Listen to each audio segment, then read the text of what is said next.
itong binirid eh. Pakita ko sa inyo yung binirid ko. Kita ba yung mga bubbles? Parang hindi nga. May bubbles na yan eh. May mga itlog na rin yung beta na yan. Bali yan yan. Blue ring yung ano yan, ang mother at father, pero naglabas ng kulay blue lang. Ganito ang kulay. Ito magkapatid din eh. Blue ring din to eh. Ang magulang at parents na ito eh. Ang parents ng blue ring. Tapos naglabas siya ng blue. Purong blue. Ngayon, yung male na nandito na nag-breed ako na meron ng mga egg yan. Kinross ko sa fancy na Ayosi. Yan, dito sa Ayosi na yan. Diyan ko siya kinross.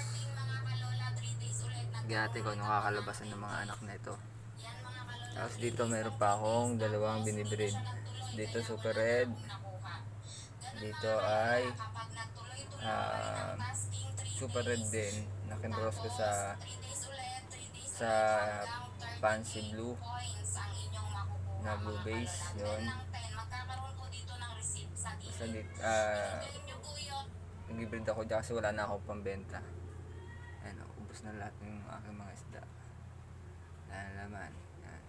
Super red yan. HNPK super red. Ayan. Super red din. Ito hindi ko alam kung tatawag ko dito eh. Pero blue rin ang parents na ito eh. Naglabas ng blue. So baka ano to. Turn back ng lahi ng blue ring.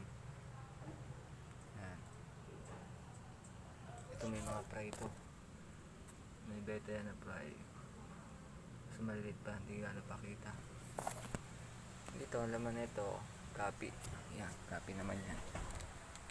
Yan lang mga ka-lodi. Pa-subscribe na at pa-follow. Thank you.